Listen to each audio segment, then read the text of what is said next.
Guys, आपका हमारे channel NCERT mathematics classes में स्वागत है। तो गाइस, हम 2020 का गणित का पेपर सोल्व कर रहे हैं और मैं अपनी पार्ट फर्स्ट वीडियो में इसके क्वेश्चन नंबर 2 तक कंप्लीट कर चुके थे। तब हम अपनी इस वीडियो में पार्ट 2 में क्वेश्चन नंबर 3 से स्टार्ट करेंगे। देखो गाइस, क्वेश्चन नंबर 3 में उसने के 3 के क्या में उसने क्या पूछा है। उसने कहा है बिना लंबी विभाजन प्रक्रिया के दिखाइए कि परिमेय संख्या 129/2 प्लस 5 की पावर 7 एंड 7 की पावर 5 शांत दशमलव है या अशांत दशमलव है। तो गाइस, आपने चैप्टर में पढ़ा होगा कि शांत और अशांत किसे बोलते हैं, यानी कि दशमलव होती है हमारी हमारी क्या है, हमारी दशमलव है। देखो गाइस, ये शांत कब होती है और ये अशांत कब होती है। तो गाइस, दो होती है, एक तो होती है शांत और एक होती है अशांत। देखो गाइस, हम इसे किसी भी संख्या को शांत कब कह सकते हैं। देखो, आपको नाम से पता लग रहा है शांत। शांत का मतलब क्या होता है, जिससे हम रोका जा सके, यानी कि किसी भी नंबर को अगर हम किसी संख्या से डिवाइड करें और वे डेसिमल के एक प्लेस तक के जाकर रुक जाती है, तो उसको हम क्या बोल सकते हैं, उसको हम शांत नंबर बोल सकते हैं। बट अगर कोई ऐसा नंबर हो उसे हम किसी नंबर से डिवाइड करें और बार बार वह आता जाता है, उसको क्या बोलते हैं, उसको अशांत बोलते हैं। अब उसने मैंने पूछा शांत और अशांत क्या है। तो वैसे मैं एक आपको सिर्फ शांत का एक चीज़ बता रहा हूँ। अगर मैं किसी नंबर को, मैंने कहा कि मैं 25 को डिवाइड कर रहा हूँ 2 से। देखो गाइस, 2 1 जा 2 हो गया, ये 2 एकम 2 हो गया, कितना बचा 0। अब कौन आ गया 5। देखो 2 दूनी 4 हुआ, कितना आ गया 1। तो गाइस, अब डिवाइड नहीं होना 1 2 से, तो मैंने क्या करा, डेसिमल लगाया और एक क्या ले जो उतारे, तो 2 पंजे 10।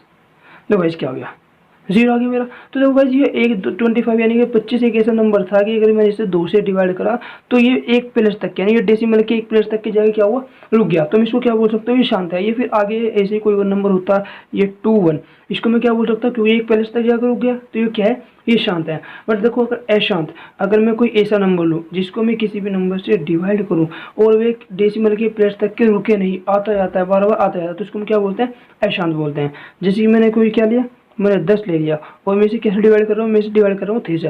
देखो 3 से 3 आएंगे, 3 तिया 9 1, तो डेसिमल लगाया फिर 0, 3 तिया 9, फिर क्या 1, फिर डेसिमल लगा हुआ है 0 था, फिर 3 तिया 9, फिर क्या आ गया 1। देखो गाइस, जो 3 थी है क्या हुआ, आधा जाएगा। ये क्या है, अशांत है, क्योंकि डेसिमल के बाद मैं इसको रोक नहीं सकता, यानी कि ये बार बार मैं डिवाइड करूँगा तो कहाँ तक आ जाएगा, इनफाइनाइट तक आता जाएगा। तो इसलिए क्या है, अशांत है और ये क्या है, शांत है। बट गाइस, अगर उसने कहा, देखो उसने हमारे क्वेश्चन में कहा, उसने कहा बिना लंबी विभाजन प्रक्रिया के दिखाइए। देखो गाइस, ये तो विभाजन प्रक्रिया, यानी कि विभाजन के द्वारा बताना। एक होती है लंबी विभाजन प्रक्रिया। तो कोई लंबी विभाजन प्रक्रिया क्या होती है, यानी कि बिना विभाजित करे बताने है कि ये शांत है या अशांत है। तो वैसे हमेशा याद रखना, इसका एक ट्रिक है, यानी कि कुछ भी नहीं कि फॉर्मूला समझ लो। अगर मेरा कोई भी क्वेश्चन 2 की पावर n और 5 की पावर m के रूप में आता है, यानी 2 की पावर m और 5 की पावर m के रूप में आता है, तो उसको मैं क्या बोलूँगा, शांत बोलूँगा। बट अदरवाइज इनके साथ अगर और कुछ आ जाता है तो उसको हम क्या बोल रहे हैं, उसको हम अशांत बोल रहे हैं। जैसे मैंने एग्जाम्पल तौर पर कहा, मैंने कोई नंबर डिवाइड करा और वो मेरा आ गया 2 की पावर 2 और 5 की पावर 4 के रूप में आ गया, तो मैं इसको क्या बोल दूंगा, ये मेरा शांत नंबर है। बट अगर इसको मैं बोलूँ, ये मेरा ऐसे में आ जाए 2 की पावर 2 मल्टीप्लाई 5 की पावर 4 और इसके साथ 3 की पावर 2 भी आ गई, तो कैसे इस कंडीशन में क्या होगा, ये अशांत होगा। क्यों, क्योंकि मुझे पता है मेरे फॉर्मूले में क्या है, ओनली 2 की पावर n और 5 की पावर m की फॉर्म को होना चाहिए। अगर इससे अलग होगा या कोई भी नंबर एक्स्ट्रा आ जाएगा तो वो क्या हो जाएगा, मेरा अशांत हो जाएगा। तो ये क्या होगा, इस कंडीशन में अशांत होगा। ये गाइस अकेला 1/2 आ जाए, ये वैसे अगर मेरा 2 की पावर स्क्वायर में आ गया तो ये क्या है, ये भी मेरा शांत है। या इस फॉर्म में आ जाए 1/5 की पावर 3, कोई सी भी पावर ये फॉर्म आ जाए, यानी कि इन दोनों अलग अलग आ जाए, जब भी मेरा क्या होगा, शांत होगा। ओनली कंडीशन क्या है, 2 और 5 की पावर में आना चाहिए। ये कौन सी प्रक्रिया है, ये लंबी विभाजन प्रक्रिया है, यानी कि बिना लंबी विभाजन प्रक्रिया के सोल्व करना, ये क्या अशांत है। दो गाइस, मुझे बताना है क्वेश्चन नंबर 2 के क्या में, क्वेश्चन नंबर 3 का क्या है। तो क्वेश्चन नंबर 3 क्या में क्या होगा, उसने कहा बिना लंबी विभाजन प्रक्रिया के दिखाइए कि संख्या 129 की 129/2 की पावर 2 प्लस 5 की पावर 7 और 7 की पावर 5 शांत दशमलव है या अशांत आवर्ती दशमलव है। देखो गाइस, उसने क्या कहा, उसने दिया हुआ है 129 और क्या दिया हुआ उसने 2 का स्क्वायर और दिया उसने 5 की पावर 7 अब 7 की पावर 5। तो गाइस उसने क्या है, उसने हमारे से पूछा है कि बताइए कि ये शांत है और अशांत है। तो गाइस मैंने आपको अभी बताया है ये मेरे किस पावर में, अगर ये मेरा इस फॉर्म में होगा तो ये मेरा क्या होगा, शांत होगा। बट अगर ये इस फॉर्म में आता है यानी कि 2 और 5 का अदर भी हमारे पास कोई और नंबर आता है तो उसको हम क्या बोल लेंगे, उसको हम अशांत बोल लेंगे। देखो गाइस 2 की पावर 2 है और 5 की पावर भी क्या है, 7 है, पर उसके साथ में क्या है, 7 भी आ रहा है, तो मैं क्या बोल सकता हूँ, ये मेरा अशांत है। और ये क्या है, सोल्यूशन है। दूसरा क्वेश्चन देखते हैं इसका। तो गाइस हम सिर्फ वे क्वेश्चन करेंगे जो हमारे 2022 में पूछे जाएंगे। देखो अब की बार हमारे ये चैप्टर द्विघात समीकरण के बहुपद कटा हुआ है, तो हम इस क्वेश्चन को सोल्व नहीं करते, हम टाइम वेस्ट नहीं करेंगे क्योंकि हमारे पेपर का टाइम नजदीक है, तो सिर्फ हम वही क्वेश्चन करेंगे जो हमारे लिए इंपॉर्टेंट है। तो गाइस क्या में क्या कहा, उसने कहा क्या बिंदु ए यानी कि ए 3 व 2 और बी -2 व-3 और सी 2 व 3 एक त्रिभुज बनाते हैं, यदि हाँ तो इस प्रकार बने त्रिभुज का प्रकार बताइए। यानी कि देखो इसने त्रिभुज का, और हमें पता है त्रिभुज की कितनी साइड होती है, 3 साइड होती है, और 3 उसके क्या होते हैं, एज होते हैं। तो यानी कि जैसे बात उसने तीनों हमें क्या दिए हुए हैं, पॉइंट दिए हुए हैं। अब वो हमारे से ये पूछ रहा है कि ये किस प्रकार का त्रिभुज बनाते हैं। देखो गाइस हमारे पास 3 त्रिभुज होते हैं, क्या होता है, नंबर फर्स्ट यानी क्या होता है, हमारे पास 3 त्रिभुज होते हैं। नंबर फर्स्ट हमारे पास कौन सा त्रिभुज होता है, तो गाइस नंबर फर्स्ट होता है हमारे पास समकोण त्रिभुज। समकोण त्रिभुज, तो समकोण त्रिभुज किसे बोलते हैं, समकोण त्रिभुज उसे बोलते हैं जिसका एक कोण कितने डिग्री का, एक कोण उसका 90 डिग्री हो, उसको क्या बोलते हैं, समकोण बोलते हैं। ये क्या हो गया, ए हो गया, ये बी हो गया और ये सी हो गया। और गाइस समकोण त्रिभुज में क्या होता है, समकोण त्रिभुज में ये तो मेरा क्या होता है, ये होता है मेरा आधार, ये होता है मेरा लंब और ये होता है मेरा कर्ण। देखो भाई समकोण त्रिभुज में क्या होता है, समकोण त्रिभुज में लंब का वर्ग प्लस आधार का वर्ग बराबर किसको होता है, कर्ण का वर्ग। यानी कि इन दोनों साइड का वर्ग का सम, इन दोनों को जब जोड़ते हैं तो किसकी इक्वल आता है, कर्ण के इक्वल आता है। यानी कि जो मेरा कर्ण होता है उसका स्क्वायर क्या होता है, लंब का स्क्वायर प्लस आधार के स्क्वायर क्या होता है, इक्वल होता है। यानी कि उसने हमारे से पूछा कि ये कौन सा त्रिभुज है। अगर गाइस हमारा कर्ण और यानी कोई भी एक साइड है किन्हीं दो साइड के स्क्वायर के इक्वल आ जाती है तो उसको मैं क्या बोल सकता हूँ, वो मेरा समकोण त्रिभुज है। ये फिर मेरा दूसरा क्या होता है, मेरा होता है, होता है समबाहु त्रिभुज। दूसरा क्या होता है मेरा गाइस, दूसरा होता है मेरा समबाहु त्रिभुज। तो भाई समबाहु त्रिभुज क्या होता है, कोई भी मेरे पास क्या है, त्रिभुज है। समबाहु त्रिभुज वो होता है जिसकी तीनों भुजा क्या होती है, बराबर होती है। यानी कि ये भुजा इसके बराबर और ये भुजा क्या हो गया, तीनों बराबर। यानी तीनों अगर आपस में बराबर आ गई तो उसको क्या बोल सकता हूँ, वे समबाहु त्रिभुज है। यानी कि मेरी इन तीनों भुजाओं की वैल्यू अगर बराबर आ गई तो उसको मैं क्या बोल दूँ, समबाहु त्रिभुज बोल दूँ। और एक मेरे पास होता है विषमबाहु त्रिभुज, विषमबाहु त्रिभुज। देखो विषमबाहु त्रिभुज किसे बोलते हैं, विषमबाहु त्रिभुज उसे बोलते हैं जिसकी तीनों साइड क्या हो, अलग अलग हो।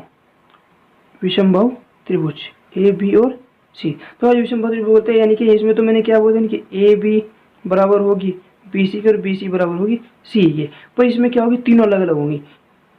ए बी नॉट इक्वल होगी बी सी के और बी सी नॉट इक्वल होगी ए सी के। यानी कि जो ये तीनों ही क्या होंगे, ये इक्वल नहीं होंगी। तो अगर मेरी ऐसी कंडीशन आ गई तो मैं क्या बोल सकता हूँ, मेरा विषमबाहु त्रिभुज है। अगर ये वाली कंडीशन आ गई, कोई भी सारी भुजा बराबर है तो उसके बाद समबाहु त्रिभुज है। और अगर मेरी ये वाली भुजा आ गई, यानी कि वाली कंडीशन आ गई समकोण वाली, कि कर्ण का वर्ग किसी भी एक भुजा का वर्ग दो भुजा के वर्ग के सम के इक्वल आ गया, उसको बोलते हैं समकोण त्रिभुज है। और गाइस एक होता है मेरा चौथा कौन रहता है, समद्विबाहु त्रिभुज। कौन रहता है गाइस, समद्विबाहु त्रिभुज। समद्विबाहु त्रिभुज क्या होता है गाइस, अगर मेरा कोई भी क्या है, त्रिभुज है ए बी सी है और इसकी कोई भी दो भुजा क्या होती है, आपस में बराबर जाती है, तो उसको क्या बोल सकता हूँ, समद्विबाहु त्रिभुज बोल सकता हूँ।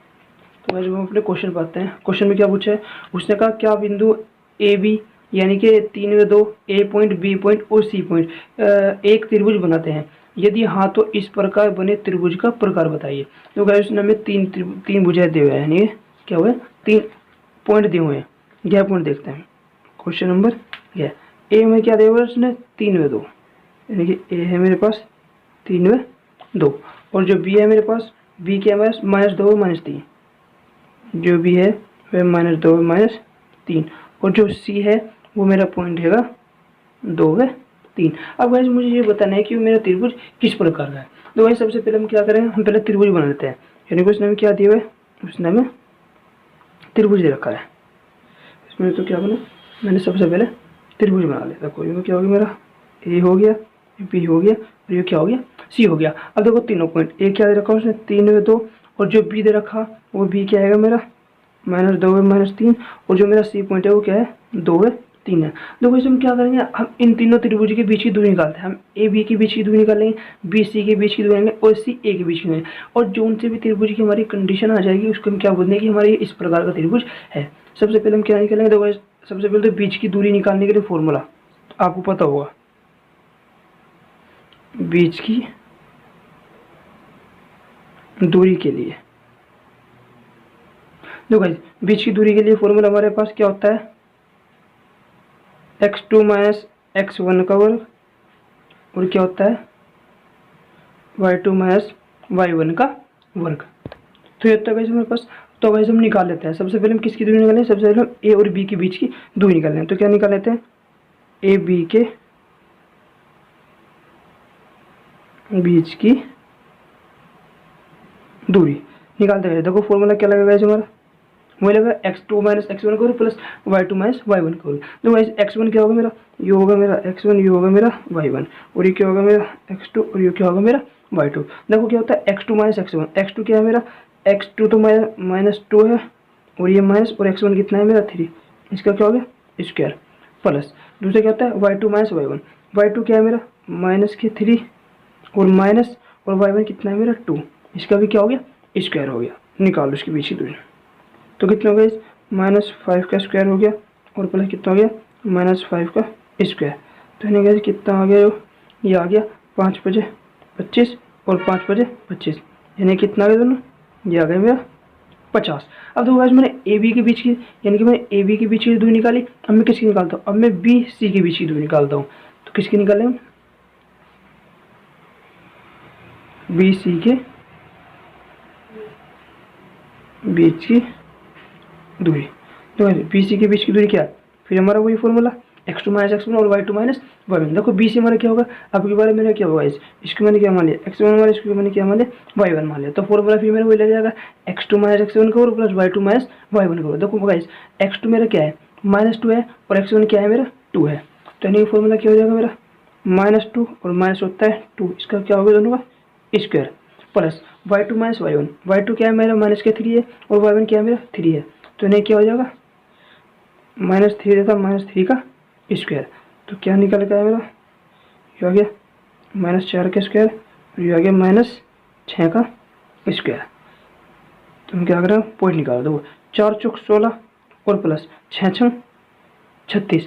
तो यानी कितना हो गया स्क्वायर जो मेरा हुआ, देखो 6 6 12 का 2 का हासिल लग गया 1, 3 और 1 4 और 1 हासिल लगा 5। यानी कि जो मेरी बी सी के बीच की डिस्टेंस है वो कितनी आ गई 52 है। अब किसी निकालते हैं, अब हम निकाल लेंगे, हमने ए बी की निकाली, बी सी की निकाली, अब किसकी निकालेंगे सी ए की। तो सी ए के बीच की दूरी, तो क्या करते हैं बी सी के बीच की दूरी निकालते हैं। तो गैस बी सी की फॉर्मूला फिर हमारा x2 - x1 वाला। तो गैस अब की बार में इसको x1 मान लिया, इसको y1 मान लिया, और इसको क्या मान लिया मैंने x2 मान लिया, इसको क्या मान लिया y2 मान लिया। तो फॉर्मूला क्या है मेरा x2 - x1 और y2 - y1, यानी कि x2 क्या है मेरा 3 और x1 क्या है मेरा 2। तो यानी कितना जाएगा 3 और -2 -2, इसका क्या हो जाएगा, इसको हो जाएगा मेरा स्क्वायर, और प्लस क्या होता है y2 - y1, और y2 क्या है y2 मेरा 2 है, और y1 क्या है मेरा 3 है। तो यानी क्या हो जाएगा 2 - 3 का स्क्वायर। तो क्या हो गया मेरा, देखो तो देखो 3 में से एक गया, क्या हो गया 1 का स्क्वायर हो गया, और पर यहाँ भी क्या -1 का स्क्वायर हो गया। तो यानी क्या जाएगा इसमें मेरा निकल के जो है मेरा 1 + 1, इसका स्क्वायर रहेगी। तो कितना आ गया मेरा, यह आया मेरा 2। अब गाइस उसने हमारे पूछा किस प्रकार का त्रिभुज है। देखिए गाइस आपको कुछ दिख रहा है क्या, देखो ये कितना है 50 है, ये कितना है 52 है, और ये कितना है 2 है। तो गाइस इसका अगर मैं इसका वर्क करूँगा तो ये क्या आएगा, यानी कि अगर मैं इसका और इसका वर्क करूँगा तो क्या आएगा 52 आएगा, और इसका वर्क करूँगा तो क्या आएगा 52 आएगा। तो देखते हैं हमारे कौन सा त्रिभुज अप्लाई होता है। काम करते हैं साइड में कर देते हैं इधर ही। देखो गाइस ए बी के बीच की दूरी, यानी कि अगर मैं करूँ ए बी का स्क्वायर करूँ और प्लस किसका, और सी ए का स्क्वायर करूँ, और किसका करूँ मैं, सी ए का स्क्वायर करूँ, और बराबर किसके रखूँ मैं, बी सी के स्क्वायर के, बी सी के स्क्वायर के। तो ए बी कितना होगा मेरा, ए बी है मेरा 50, √50 का मैंने क्या कर दिया स्क्वायर, प्लस और सी ए मेरा कितना है √2 का स्क्वायर, और बी सी कितना है मेरा, बी सी है मेरा √5, तो √52 इसका क्या स्क्वायर था, स्क्वायर से क्या तो गाइस, इससे ये स्क्वायर रूट कैंसिल, इससे ये स्क्वायर रूट कैंसिल, और इससे ये स्क्वायर रूट कैंसिल, यानी कितना आ गया, ये है मेरा 50 प्लस का 2 और बराबर में क्या आ गया 52, तो कितना आ गया 52 बराबर 52। तो गाइस देखो मेरा कौन सा त्रिभुज था कि किसी भी एक भुजा का वर्ग अगर किसी भी दो भुजाओं के वर्गों के योग के बराबर जाए तो उसको हम कौन सा त्रिभुज बोलते थे। तो गाइस मैंने अभी आपको एक बताया था ना समकोण त्रिभुज। समकोण त्रिभुज क्या था कि अगर कोई सी भी एक साइड का स्क्वायर दो साइड के बाकी दो साइड के स्क्वायर के सम के इक्वल आ जाए तो उसको हम क्या बोलेंगे समकोण त्रिभुज। समबाहु त्रिभुज क्या था, तीनों साइड इक्वल आती तो हम समबाहु बोलते, और विषमबाहु त्रिभुज किसे बोलते अगर तीनों साइड अलग अलग आती, और समद्विबाहु किसे बोलते जिसकी दो भी साइड क्या जाती, कोई भी दो साइड इक्वल आ जाती। पर जो हमारी कंडीशन पड़ी है क्या पड़ी, यानी कि देखो जो बी सी थी इसका स्क्वायर ए बी प्लस सी ए के स्क्वायर क्या इक्वल होगा, तो मैं इसको क्या बोल सकता हूँ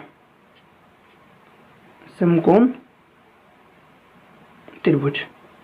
तो वैसे मेरा क्या होगा, ये मेरा समकोण त्रिभुज होगा। फिर हम नेक्स्ट क्वेश्चन देखते हैं। वैसे हमारा नेक्स्ट क्वेश्चन क्या है, तो वैसे नेक्स्ट क्वेश्चन गेम में देखो गेम उसने क्या कहा 20 मीटर गहरा और 7 सेंटीमीटर व्यास का एक कुआं खोदा जाता है ना, और खोदने से निकाली गई मिट्टी को समान रूप से फैलाकर 22 मीटर और 14 मीटर के आकार का एक चबूतरा बनाया गया है। चबूतरे की ऊंचाई ज्ञात करो। तो उसने क्या कह रहा है कि एक कुआं था मेरे पास। कौन सा क्वेश्चन है, ये है मेरा क्वेश्चन नंबर गया। तो भाई उसने क्या कहा, वो कहना चाह रहा है कि मेरे पास कोई भी क्या था, एक कुआं था। क्या मेरे पास एक कुआं है, एक कुआं है जिसका जो व्यास दिया हुआ है वो कितना हुआ है, यानी कि 20 मीटर तो गहरा है, यानी कि इसकी जो गहराई है वो कितनी है, वह है 20 मीटर, और जो इसका व्यास है वो कितना है 7 मीटर है। कितना है 7 मीटर है। अब जो गाइस उसने क्या कहा, ये कुआं खोदा गया, अंदर से क्या करो इसको कुएं को अंदर से खोदा, और इस खोदने जो मिट्टी मिली है इसके चारों ओर देखो उसने कहा इस मिट्टी को खोदा जाता है, और खोदने से निकाली गई मिट्टी को समान रूप से फैलाकर इतने सेंटीमीटर चौड़ा और 14 सेंटीमीटर के आकार का चबूतरा बनाया गया है। चबूतरे की ऊंचाई याद करो। देखो उसने क्या कहा कि एक चबूतरा बनाया गया है, यानी कि जो मिट्टी निकली है उससे इसके कुएं के चारों ओर क्या बना दिया, एक चबूतरा बना दिया। क्या बना दिया, एक चबूतरा बना दिया इसके इस कुएं के चारों ओर। तो वो ये पूछ रहा है कि यानी कि जो ये कुआं है इस कुएं को उसने क्या दिया, यानी इतना तो चौड़ा है और इतना क्या है गहरा है, यानी इतना चौड़ा है इतना लंबा है। और उसने हमारे से क्या पूछी, इसकी ऊंचाई पूछी, यानी कि लंबाई कितनी है इसकी, लंबाई तो इसकी 22 मीटर, और जो इसकी चौड़ाई है, चौड़ाई कितनी है, चौड़ाई दे रखी है इसकी 14 मीटर। अब वो हमारे से क्या पूछा है, वो हमारे से पूछा है इसकी ऊंचाई। तो वह जैसी बात है जो ये हमारा कुआं होगा, जो कुएं से निकाली गई मिट्टी है उसी से तो चबूतरा बना है, यानी कि कुएं का आयतन चबूतरे का आयतन की क्या होगा, इक्वल होगा। तो मैं क्या कह सकता हूँ, कुएं का जो आयतन हो वो चबूतरे का आयतन की क्या होगा, इक्वल होगा। तो अब उसने कहा लंबाई और चौड़ाई और ऊंचाई क्या है, अलग अलग है, और हमें पता है हमारी कौन सी शेप ओनली आयताकारी, यानी कि घनाभाकारी एक ऐसी शेप होती है जिसमें लंबाई चौड़ाई ऊंचाई तीन होती है, क्योंकि जो हमारी घन होती है उसमें क्या होता है, उसकी तीनों साइड इक्वल होती है। तो सबसे पहले देखते उसने क्या दिया, कुएं की माप। सुनिए कुएं की माप में क्या दिया, कुएं की लंबाई यानी कि गहराई, कुएं की गहराई कितनी दी है, उसने हमें कुएं की गहराई दी है 20 मीटर, और जो उसका व्यास दिया है, व्यास कितना है 7 मीटर, और हमें क्या चाहिए इसमें त्रिज्या, हम इसकी त्रिज्या निकाल लेते हैं। तो 7/2 मीटर, ये किसकी निकाल गई, ये हमारी कुएं की माप आ गई। अब हम चबूतरे की माप निकाल लेते हैं। तो चबूतरे की माप, तो चबूतरे की माप क्या है, चबूतरे की लंबाई क्या दी उसने, जो लंबाई है वह है 22 मीटर, और जो चौड़ाई है, चौड़ाई कितनी दी उसने, चौड़ाई दी उसने 14 मीटर। और उसने हमारे से क्या पूछा है, वो हमारे से पूछ रहा है इसकी ऊंचाई, यानी कि मुझे क्या फाइंड करनी है, ऊंचाई फाइंड करनी है। अब देखो गाइस, यानी कि जो कुएं से निकाली गई मिट्टी उसका आयतन, यानी कि कुएं का आयतन चबूतरे का आयतन क्या होगा, इक्वल होगा। तो रख दो, इन दोनों को इक्वल रख दो। कुएं का आयतन, यानी जो कुएं का आयतन होगा वो किसके, चबूतरे के आयतन की क्या होगा, इक्वल होगा। अब वैसे देखो हमारा जो कुएं का आयतन होता है, यानी कि जो मेरा बेलन का आयतन होता है वो क्या होता है, बेलन कुएं का आयतन, कुआं किस आकार का है, बेलन क्या, बेलन का आयतन होता है मेरा पाई आर स्क्वायर एच। और जो चबूतरा रहता है, चबूतरा कैसा है, घनाभाकार है। चबूतरा मेरा घनाभाकार है, लंबाई चौड़ाई ऊंचाई तीनों चीजें। और घनाभाकार जो आयतन होता है वो क्या होता है, लंबाई गुना चौड़ाई और गुना ऊंचाई, ये होता है। देखो पाई की वैल्यू कितनी है, 22/7। और जो मेरा आर है वो कितना था, 7/2 का स्क्वायर। और जो इसकी ऊंचाई है, यानी कि जो गहराई थी, इसको क्या बोलते हैं, इसको हम बोलते हैं एच। जो इसकी गहराई थी वो कितनी हो जाएगी मेरी, इसको मैं कैपिटल एच मान लेते हैं, क्योंकि हमने जो ऊंचाई मान ली हमने इसको मान ली अपनी एच। तो अब देखो जो मेरी इसकी ऊंचाई थी, यानी कि जो मेरा एच था कुएं का, वो कितना था, वो था मेरा 20 मीटर इक्वल। अब देखो लंबाई कितनी है इसकी, लंबाई है 22 मीटर। चौड़ाई कितनी है, चौड़ाई है इसकी 14 मीटर। और जो ऊंचाई है वो मुझे क्या करनी है, फाइंड करनी है। तो ये कितना हो गया, 22/7 गुना 7/2 गुना 7/2, क्योंकि स्क्वायर था ना तो अलग अलग कर लिया, क्या हो गया 20। इक्वल में कितना हो गया, 22 गुना 14 और गुना ऐसे दो को डिवाइड करके, इससे 7 से 7 डिवाइड हुआ। और 2 से कितनी बार गया हुआ, 11 बार। और 2 से कितनी बार, 10 बार। यानी क्या बचा, 11 × 7 और 10। इक्वल में क्या, 22 गुना 14 और गुना एच। तो गाइस जो चीज़ फाइंड करनी है तो उसे क्या रखते हैं, अकेला रखते हैं। तो ये दोनों चीज़ें इसको कहाँ ले आएंगे, इसके अपोन में ले आएंगे। तो एच इक्वल क्या हो जाएगा, 11 7 × 10, ये दोनों क्या इसके अपोन में, यानी कि 22 × 14।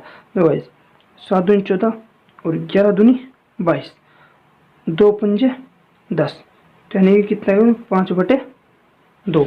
अगर मैं इसको डिवाइड करूँ तो कितना होगा, एच बराबर होगा 2.5 मीटर। तो यानी कि जो मेरी गहराई होगी, जो मेरे चबूतरे की ऊंचाई होगी वो कितनी होगी, 2.5 मीटर होगी। सेकंड क्वेश्चन देखते हैं, क्वेश्चन नंबर 4। देखो भाई क्वेश्चन नंबर 4 में क्या कहा, उसने कहा सिद्ध कीजिए कि 5 माइनस यानी 5 माइनस √3 एक अपरिमेय संख्या है। क्वेश्चन नंबर 4 का क्या है, क्या है। तो गाइस आपने चैप्टर पढ़ा होगा, उसमें हमने परिमेय संख्या और अपरिमेय संख्या निकाले थे। बहुत ही इजी क्वेश्चन है और नंबर फ्री के दिया जाएगा। तो कितना इजी क्वेश्चन है। क्वेश्चन हमारे क्या पूछा है, 5 माइनस के √3। तो उसने पूछा है बताइए कि ये एक अपरिमेय संख्या है। देखो मुझे पहले से पता है, अगर हम किसी परिमेय संख्या को, किसी परिमेय संख्या में से किसी अपरिमेय संख्या को माइनस करते हैं तो हमारी अपरिमेय संख्या आती है। तो गाइस मैं उसकी आपको परिमेय और अपरिमेय संख्या बताने की एक ट्रिक बता रहा हूँ।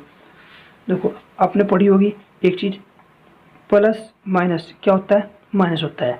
और माइनस प्लस क्या होता है, ये भी माइनस होता है। और जो माइनस माइनस होता है वो क्या होता है, प्लस होता है। और प्लस प्लस क्या होता है, प्लस होता है। देखो जो मेरा प्लस होता है वो तो होता है मेरा परिमेय से, तो परिमेय 0%। और जो मेरा माइनस होता है उसे 0% कहते हैं अपरिमेय। तो गाइस अगर मैं किसी भी परिमेय संख्या को किसी अपरिमेय संख्या को मैं ऐड करूं, सब्ट्रैक्ट करूं, तो मेरी क्या आएगी, मेरी अपरिमेय संख्या आएगी। अगर मैं किसी अपरिमेय संख्या को किसी परिमेय संख्या में ऐड करूं, सब्ट्रैक्ट करूं, तो जब भी मेरी क्या आएगी, अपरिमेय संख्या आएगी। अगर मैं किसी अपरिमेय संख्या को अपरिमेय संख्या में ऐड करूं, सब्ट्रैक्ट करूं, तो मेरा क्या आएगी, परिमेय संख्या आएगी। अगर मैं परिमेय संख्या को परिमेय संख्या में ऐड करूं तो मेरी क्या आएगी, सब्ट्रैक्ट करूं तो मेरी परिमेय संख्या आएगी। तो गाइस देखना जरा, ये मेरी क्या है, परिमेय संख्या है, और ये मेरी क्या है, अपरिमेय संख्या। देखो इस परिमेय संख्या कौन सी होती है, जिसे हम P/Q की फॉर्म में लिखा जा सके। एक तो उसे बोलते हैं परिमेय संख्या। और अदरवाइज अपरिमेय संख्या कौन सी होती है, जिसको P/Q की फॉर्म में न लिखा जा सके। और साथ साथ में स्क्वायर रूट की सभी संख्या भी क्या होती है, अपरिमेय संख्या होती है। लेकिन गाइस परिमेय संख्या में से अगर मैं अपरिमेय संख्या को माइनस करूं, यानी कि अगर परिमेय संख्या में से मैं अपरिमेय संख्या को माइनस करूं तो मेरी कौन सी आती है, अपरिमेय संख्या आती है। पर देखो गाइस मुझे पहले ही पता लग गया कि ये क्या है, एक अपरिमेय संख्या है। पर वो मेरे से पूछ रहा है कि सिद्ध करके बताना है ये क्या है, कि अपरिमेय संख्या है। तो भाई ऐसे क्वेश्चन में क्या करते हैं, हम अपनी तरफ से इस नंबर को, इसका सोल्यूशन क्या है, इस ऐसे क्वेश्चन में हम अपनी तरफ से इस नंबर को परिमेय मान के चल लेते हैं। माना 5 माइनस के √3 क्या है, एक परिमेय संख्या है। तो गाइस आपको पता होगा, देखो परिमेय संख्या किसे बोलते हैं, परिमेय संख्या। और परिमेय संख्या से बोलते हैं जिसे हम पी अपॉन क्यू की फॉर्म में लिख सकें। और पी अपॉन क्यू की फॉर्म में लिखने के साथ क्या होता है, क्यू नॉट इक्वल होना चाहिए 0 के, और एच सी एफ क्या होना चाहिए उसका 1। एच सी एफ बोलते हैं कि हाईएस्ट कॉमन फैक्टर, यानी कि वो जो संख्या है जो कि वो सिर्फ ओनली 1 से डिवाइड होती हो और किसी से डिवाइड ना होती हो।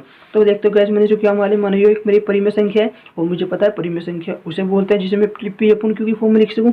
तो मैं 5 माइनस रूट 3 को किसके इक्वल मान लूँगा, पी अपॉन क्यू की मैंने क्या मान ली, इक्वल मान ली। अब देखो जब मैंने कहा एक परिमेय संख्या है और रूट 5 क्या है, परिमेय संख्या, और ये क्या है, अपरिमेय संख्या है। तो हम क्या करेंगे, हम परिमेय संख्या को एक तरफ ले लेंगे और अपरिमेय संख्या को एक तरफ ले लेंगे। तो हमें क्या हम करते हैं, इसको इधर ले जाते हैं और उसको पर ले जाते हैं। तो यानी कि मेरा इधर आ गया तो क्या हो जाएगा, 5 माइनस पी अपॉन क्यू, और ये पर जाए क्या हो गया, प्लस हो गया। अच्छा कभी ऐसा होता है कि हमारी परिमेय संख्या और अपरिमेय संख्या समान होती है, नहीं हो सकता। हमारी परिमेय संख्या और अपरिमेय संख्या कभी भी बराबर नहीं हो सकती। तो देखो गाइस ये दोनों मेरी क्या है, परिमेय संख्या है, क्योंकि ऊपर कोई स्क्वायर रूट नहीं, और ये मेरी क्या है, अपरिमेय संख्या। तो मैं क्या बोल सकता हूँ, ये गलत है, यानी ये दोनों क्या है, अपरिमेय। कभी भी परिमेय संख्या और अपरिमेय संख्या इक्वल नहीं हो सकती। तो मैं क्या बोलूँगा, हमारी मानी गई अवधारणा गलत है, अतः 5 माइनस रूट 3 एक 5 माइनस रूट 3 एक अपरिमेय संख्या है। तो गाइस पेपर में इतनी इजी क्वेश्चन आते थे, वो कितनी लाइन का था, हर 7 5 से 6 लाइन का, तो कितने नंबर देगा, सीधे 2 नंबर देगा जाएगा ये क्वेश्चन, गैप आ जाएगा।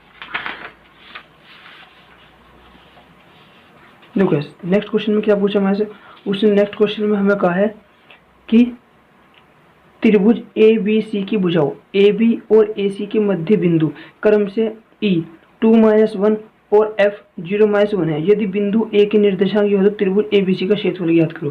तो क्या पूछा, उसने कहा मेरे पास कोई भी मेरा क्या है, त्रिभुज है। अब त्रिभुज है मेरे पास, इस त्रिभुज के जो बिंदु दे रखे उसने ई दे रखे, यानी एक त्रिभुज ए बी सी की भुजाओं, यानी क्या दिया हुआ उसने मुझे, ये मेरा क्या क्वेश्चन है। तो वो कह रहा है कि मेरे पास एक त्रिभुज है, यानी कोई भी क्या है मेरे पास मेरे पास कोई भी त्रिभुज है, ए मान लिया, इसको बी मान लिया, क्या मैंने सी मान लिया। तो उसने क्या कहा, उसने कहा है कि ए बी सी की भुजाओं ए बी और ए सी के मध्य बिंदु, यानी कि ए बी और ए सी इन दोनों का क्या मध्य बिंदु, बिंदु से बोलते हैं बिंदु को बीच के बिंदु ई और एफ हैं। यदि बिंदु ए के निर्देशांक क्या है, यानी कि जो ए है उसके निर्देशांक क्या है, उसके निर्देशांक दिए हुए उसने मुझे -4। अब उसने कहा ए बी और ए सी के जो मध्य बिंदु है कितने, 2-1 और 0-1 है। तो ए बी का मध्य बिंदु क्या है, ए बी का मध्य बिंदु बी जो मेरा क्या है 2-1 है। इसको क्या पॉइंट दे रखा है, उसने कहा है इसको ई, और जो दूसरा कहा उसने ए सी, और जो ए सी का मध्य बिंदु है वो मेरा क्या है, वो है मेरा एफ, यानी कि 0-1 के बोल। अब देखो गाइस मुझे इस त्रिभुज का क्षेत्रफल ज्ञात करना है, और हम जानते हैं त्रिभुज का क्षेत्रफल क्या होता है, त्रिभुज का क्षेत्रफल अपन पढ़ोगे गाइस 1/2।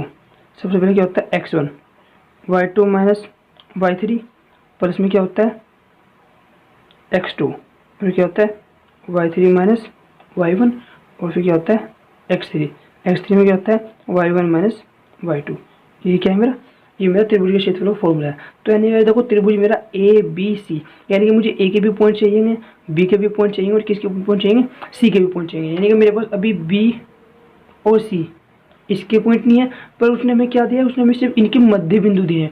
और मध्य बिंदु का फॉर्मूला पता है, अगर हमें किसी भी दो बिंदुओं के यानी किसी भी लाइन का मध्य बिंदु निकालना है तो हम क्या करते हैं, मध्य बिंदु को फॉर्मूला कहते हैं मध्य बिंदु अगर हमें निकालना हो तो उसके लिए फॉर्मूला क्या होता है, एक्स वाई इक्वल होता है x1 प्लस x2/2 और y1 प्लस y2/2।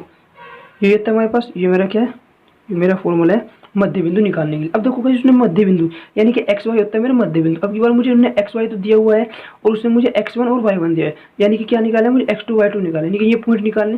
देखो भाई सबसे पहले मैं ए बी के मध्य बिंदु का फॉर्मूला लगा के बी के पॉइंट निकाल लूंगा, और ए सी के मध्य इनके बीच का फॉर्मूला है सी के पॉइंट निकाल लूँगा। तो सबसे पहले क्या निकालेंगे, ए बी का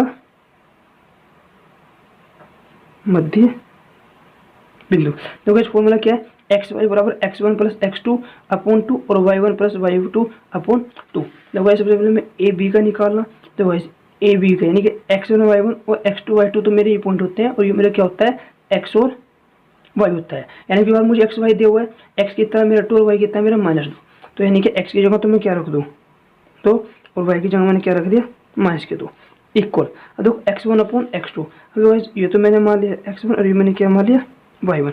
अब एक्स टू वाई टू तो मुझे दिया हुआ नहीं है तो रख देते हैं, एक्स वन की वैल्यू कितनी है one plus x two upon two और वाई वन कितना है वाई वन है माइनस फोर और प्लस वाई टू अपन क्या होगा टू। तो भाई देखो ये टू तो इसके इक्वल होगा, ये किसके इक्वल होता है इसके, तो टू बराबर होगा किसके one plus x two upon to, cross multiply हो जाएगी वन प्लस एक्स की टू यानी एक्स की क्रॉस मल्टीप्लाई हो जाएगी और ये क्या हो गया दो दूनी चार, इसको ऊपर ले जाओ तो एक्स टू बराबर ऊपर जाकर माइनस हो तो कितना आ गया थ्री आ गया। देखो एक्स टू तो मेरा कितना आ गया थ्री आ गया। अब मैं क्या निकालता हूँ, अब मैं वाई टू को इसके इक्वल रख लेता हूँ, यानी कि जो मेरा माइनस वन है वो किसके इक्वल होगा माइनस फोर प्लस वाई की टू अपॉन टू क्या इक्वल है क्रॉस मल्टीप्लाई कर दो इसकी यहाँ और इसकी यहाँ, यानी कि माइनस दो बराबर माइनस के चार और प्लस का वाई टू। तो यानी कि धरा के प्लस यानी कि वाई टू बराबर कितना आ गया वाई टू बराबर आ गया मेरा दो। तो गाइस जो मेरा एक्स टू और वाई टू है वो कितना है, यानी कि जो मेरा एक्स टू और वाई टू है वो कितना है एक्स टू वाई टू है मेरा तीन में दो। तो यानी कि जो मैंने ए बी के निकाला तो गाइस ये मेरा पॉइंट क्या निकल गया, ये निकल गया मेरा तीन में दो। अब मेरा किसके निकल मुझे ए के पॉइंट मुझे पता ही है, बी का भाई अब किसके निकालूंगा सी का। देखो इसका मध्य पॉइंट तो पता नहीं पर मुझे इसका मध्य पॉइंट पता है, तो मैं ए सी के मध्य पॉइंट का क्या निकाल दूँगा फॉर्मूला लगा के हम सी का भी पॉइंट निकाल लेंगे। तो क्या निकालेंगे ए सी के मध्य बिंदु। देखो फिर वही है, ये मेरा क्या होता है ये मेरा एक्स होता है, ये मेरा क्या होता है वाई, और ये एक्स वन वाई वन और ये एक्स टू वाई टू होता है। अब एक्स टू वाई टू तो मुझे पता नहीं, यानी कि दोनों चीज़ फाइंड करेंगे तो फॉर्मूला लगा दो मध्य बिंदु में क्या होता है एक्स वाई कितना होगा जीरो है माइनस वन, जीरो है माइनस वन। इस फॉर्मूले में रख देते हैं वापस हम कौन से इस वाले फॉर्मूले में रखते हैं एक्स और वाई तो मुझे मिल गया, एक्स वाई कितना है मेरा जीरो है माइनस वन। अब एक्स वन एक्स टू और वाई वन वाई टू की वैल्यू रखते हैं। एक्स वन कितना है मेरा एक्स वन है मेरा वन इक्वल एक्स वन मेरा वन और प्लस एक्स टू मुझे पता नहीं और अपन में क्या हो गई दो। अब y two minus y one यानी कि वाई टू, अब एक्स वन वाई वन पता है यानी कि एक्स वन एक्स टू, अब वाई वन तो पता है माइनस के फोर प्लस क्या नहीं पता वाई टू और अपन में क्या आ गया दो आ गया। अब देखो गाइस मैंने फिर बताया था ये तो क्या होता है इसके बराबर होता है और ये किसके बराबर होता है इसके बराबर। तो रखो तो one plus x two upon to किसके इक्वल आ गया जीरो के, जो पूरा जीरो में गया तो वन प्लस एक्स टू बराबर किसके जीरो के, तो एक्स टू बराबर कितना आ गया माइनस के वन। अब इस वाले रख दो minus four plus Y two upon दो किसके इक्वल रखा माइनस वन, क्रॉस मल्टीप्लाई कर दो इसकी यहाँ और इसकी यहाँ, तो ये तो minus four plus Y two फिर क्या हो गया माइनस के टू हो गया। तो गाइस हम क्या करेंगे, अब मुझे वैल्यू किसकी निकालनी है, अब इसको कर जाऊँ पर ले जाऊँ तो वाई टू बराबर कितना आ जाएगा मेरा वाई टू बराबर आ जाएगा मेरा टू आ गया। तो यहाँ भी मेरा एक्स टू वाई टू कितना आ गया माइनस वन में दो आ गया। अब देखो मेरा दो भी पॉइंट मिल गया, यानी कि जो ये मेरा पॉइंट आया ये मेरा कितना आ गया ये आया मेरा माइनस वन में दो, ये तो ये भी पॉइंट निकल गया। अब निकालना दो गाइस मुझे पॉइंट ए भी मिल गया, मुझे पॉइंट ए भी मुझे पता था, बी भी मिलेगा, क्या मिल गया सी भी मिल गया। तो क्या निकाल लेंगे हम पॉइंट लिख देते हैं, एक पॉइंट क्या है मेरे पास एक पॉइंट आए हैं मेरे पास वन में माइनस के फोर और जो बी के पॉइंट आए हैं वो कितना है ये आए हैं मेरे पास तीन में दो और जो सी पॉइंट है उसके वो कितना है मेरे पास वो है मेरे पास माइनस वन में दो माइनस वन में दो। तो अब क्या निकाल सकते हैं त्रिभुज ए बी सी का क्षेत्रफल क्या होगा one upon two x one y two minus y three plus x two y two minus y three और प्लस क्या होता है एक्स थ्री क्या होता है y one minus y two. तो आज फॉर्मूला लगा दो देखो x one y one x two y two x three y three होती है, रख दो वन अपॉन 2। देखो x1 की जगह क्या रखूँ मैं, 1 रखा। अब y2 माइनस y3, y2 कितना है 2 माइनस y3 की जगह क्या रखें 2 प्लस x2 कितना है मेरा, x2 है मेरा 3। नेक्स्ट क्या आएगा y2 माइनस y3, y2 कितना है मेरा 2 माइनस y3 कितना है मेरा 2। अरे कुछ वैल्यू गलत है क्या, देखो x2 था ना, तो x2 माइनस x3 ये y था ना, तो x2 x1 था, y2 माइनस y3, तो ये गाइस ये सॉरी गलती हो गई, होता है y3 माइनस y1 और ये होता है y1 माइनस y2। तो गाइस यानी कि y3 कितना है मेरा, y3 हो गया मेरा 2 और जो मेरा y1 है, y1 कितना है मेरा माइनस के 4, यानी कि प्लस की क्या हो जाएगा, ये हो गया प्लस का 4 प्लस x3 कितना है, x3 है मेरा माइनस के 1 और y1 कितना है मेरा, जो मेरा y1 है वो है मेरा 1 माइनस और y2 कितना है मेरा, y2 है मेरा 2। ठीक है, अब देखते हैं 1/2, दो गाइस 1 कैंसिल 0 प्लस कितना 3 है 6 प्लस ये -1 और ये भी क्या हो गया माइनस के 1, तो यानी क्या हो गया 1/2। ये तो सारा क्या हो गया 0, तो क्या हो गया 6 18 और देखो -1 की 1 में करूँगा तो कितना आएगा मेरा 6 18 और -1 की -1 में करूँगा तो क्या आएगा प्लस का ओनली 1 आ गया। क्या आ गया मेरा 6 18 हो गया, 2 3 6 18 हो गया और ये -1 हो गया। तो अब क्या होगा गाइस देखो मेरा ये कितना हो गया देखो मेरा, ये मेरा 19/2 और ये क्या आएगा मेरा क्षेत्रफल होगा, ये मेरा क्या होगा आंसर होगा। गाइस एक बार कुछ नहीं, चलो नेक्स्ट क्वेश्चन देखते हैं। नेक्स्ट क्वेश्चन में क्या दिया उसने, नेक्स्ट क्वेश्चन में दिया है यदि साइन थीटा बराबर 4/5 हो तो 4 tan थीटा प्लस के 5 cos theta plus sec theta plus cot theta का मान ज्ञात करो। बहुत इजी क्वेश्चन है, ये भी बहुत ज़्यादा इजी क्वेश्चन है, इतने इजी क्वेश्चन ये पेपर में आते हैं। देखो क्वेश्चन से पहले मुझे क्या दिया है साइन थीटा, उसने दिया है मुझे जो साइन थीटा है वह है 4/5, मुझे फाइंड क्या करना है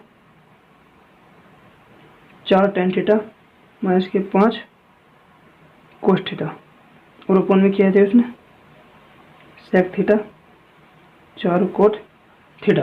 तो बोले मुझे इसकी वैल्यू फाइंड करनी है, जो अगर मुझे पता लग गया उसने मुझे साइन की वैल्यू दी है तो मैं किसकी निकालूँ, अगर मैं tan कोस कोट और सेक चारों की वैल्यू निकाल लूँ और इस वैल्यू कहीं में रख दूँ, इसमें रख दूँ तो मेरा आराम से निकल कर आ जाएगा। उसने मुझे इसकी वैल्यू दी है, इसकी में से क्या पूछी है, उसने सोल्यूशन के लिए पूछी है। तो सबसे पहले देखो गाइस हमें पता है जो मेरा साइन थीटा होता है वह होता है लाला अशरफी लाल और के अग्रवाल, तो ये होता है साइन, ये होता है कोस, ये होता है टैन, है ना। और फिर जस्ट यू क्या होता है, ये होता है कोट, ये होता है सेक और जो साइन का अपोजिट होता है वो होता है कोसेक।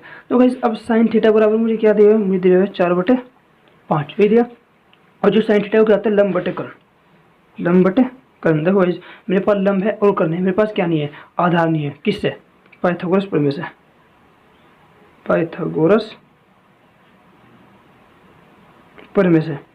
तो पाइथागोरस प्रमेय से मैं क्या निकालूंगा, पाइथागोरस प्रमेय क्या है कर्ण का स्क्वायर प्लस लंब का स्क्वायर प्लस आधार का स्क्वायर, यही है। तो कर्ण कितना है मेरा 5 का स्क्वायर, जो लंब है वो कितना है 4 का स्क्वायर और जो आधार है वो मुझे पता नहीं, तो 5 5 25 4 चौक 16 प्लस आधार का स्क्वायर, इसको इधर लिया हो तो 25 माइनस के 16, तो ए स्क्वायर बराबर कितना आ गया 9। देखो गाइस अगर मैं यहाँ से स्क्वायर हटाऊँ तो इसके ऊपर क्या चल जाएगा स्क्वायर रूट, तो ए बराबर कितना आ गया, तो ए बराबर आ गया मेरा 3। अगर मेरे पास ए आ गया, अब मैं किस किस की वैल्यू निकालूँ, अब मैं tan की निकालता हूँ, क्या लिया इसमें पहले tan theta. Guys tan theta बराबर क्या होगा मेरे पास, देखो सॉरी गाइस लाइट भाग गई है, कोई नहीं देख लेता है क्या करते हैं। तो tan थीटा की वैल्यू निकालते तो गाइस मैंने अभी आपको बताया जो मेरा tan थीटा होता है वो क्या होता है लंब बटे आधार होता है। तो tan थीटा बराबर मेरा क्या होता है लंब बटे आधार।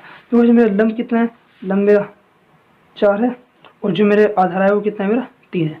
tan की वैल्यू अब किसकी निकालते हैं कोस की निकालते हैं, तो जो कोस थीटा होता है वो क्या होता है आधार बटे कर्ण, जो कोस थीटा होता है वो होता है आधार बटे कर्ण। तो गाइस आधार कितना आया था मेरा, आधार आया था मेरा 3 और जो मेरे पास कर्ण है वो मेरा कर्ण कितना है, मेरा कर्ण था 5। अब मेरे पास tan की वैल्यू है कोस की, अब मैं किसकी निकालता हूँ सेक थीटा। सेक थीटा क्या होता है, सेक थीटा होता है मेरा कर्ण बटे आधार, कर्ण बटे आधार। तो sec कितना हो गया मेरा, कर्ण कितना हो गया 5 और आधार कितना है मेरा 3। अब किसकी निकालें, हम निकाल लेते हैं कोट थीटा की। जो कोट थीटा होता है वो क्या होता है, वो होता है आधार बटे लंब। तो आधार कितना है मेरे पास 3 और लंब कितना है मेरे पास 4 है। तो गाइस क्या हम रख दें, हम इसकी वैल्यू इसमें रख देंगे। तो रख देते हैं 4 और किसकी वैल्यू रखेंगे 10। तो 10 की वैल्यू कितनी है मेरे पास आई है, 10 की वैल्यू है 4 बटे 3। फिर क्या आएगा, फिर हम -5 किसकी वैल्यू, कोस की वैल्यू रखते हैं। कोस कितना है मेरे पास, कोस की वैल्यू आई है मेरी 3 बटे 5 बटे, फिर इसकी रखनी है सेक की। सेक मेरे पास क्या आया था, सेक आया था मेरे 5 बटे 3। अब किसकी रखेंगे, अब हम रखें कोट की वैल्यू। तो कोट की वैल्यू हमारे पास क्या आई थी, क्या आएगा मेरे पास प्लस है, तो +4 मल्टीप्लाई जो कोट आया वो मेरे पास है 3/4। तो 10 की वैल्यू दे देता हूँ। तो हमने 10 की वैल्यू में कुछ मिस्टेक तो नहीं किया। 10 बराबर क्या होता है, 10 होता है लंब बटे आधार। चलो जो मेरे पास लंब है, मेरा लंब कितना है 4 है, और जो आधार है मेरे पास कितना है 3 है। ठीक है, चलो सोल्यूशन करके देखते हैं। तो क्या होगा, 5 से 5 कैंसिल, अब इसकी मल्टीप्लाई कर दो। ये तो कितना हो गया 4 चौक 16 और बटे में कितना 3, ये कितना हो गया -3। अभी देखो 4 से 4 कैंसिल, तो कितना है 5 बटे 3 और प्लस का 3। गाइस थोड़ा कॉम्प्रोमाइज़ कर लेना, लाइट भाग गई है। तो अब क्या करें, इसको सोल्व करें। इसका एलसीएम ले लेते हैं, कितना हो जाएगा 3 3 9। एलसीएम कितना आ गया इसका, एलसीएम आ गया इसका 3। तो भाई देखो क्या हो गया, ये तो 16 ऐसे ही जाएगा, ठीक है 16 और -3 3 9 हो गया। अपोन नीचे वाले के एलसीएम लेंगे, नीचे वाले का एलसीएम कितना है, इसके एलसीएम आ गया 3। तो यहाँ भी क्या हुआ, एलसीएम 5 ऐसे और 3 3 9, यानी कि 5 ऐसे और प्लस 3 3 9। इसकी मल्टीप्लाई यहाँ इसकी मल्टीप्लाई किया तो ये तो क्या हो जाएगा कैंसिल। तो 16 में से 9 गए तो कितना बचे 7, और ये कितना हो गया 14, यानी कि 7 में 7 और 7 दूनी 14। तो यानी कि जो गई इसका आंसर आएगा वो क्या है 1/2 आया। तो आज हमने क्वेश्चन नंबर 4 तक कंप्लीट कर चुके हैं। अब हम कौन सा क्वेश्चन करेंगे, अब हम क्वेश्चन नंबर अपना करेंगे क्वेश्चन नंबर 5। क्वेश्चन नंबर 5 हमें थर्ड वीडियो में करेंगे। कुछ लोग को अगर मैं ज़्यादा लंबी वीडियो कर दूंगा तो आपको भी देखने में हल्का आएगा। हम थर्ड पार्ट में इसको पूरा सॉल्व कर देंगे, ठीक है गाइस। तो गाइस आप थर्ड पार्ट पाने के लिए हमारे चैनल को सब्सक्राइब जरूर करें और बेल आइकन भी हिट करें, जिससे कि आपको नोटिफिकेशन वीडियो की मिलती रहे। Thank you.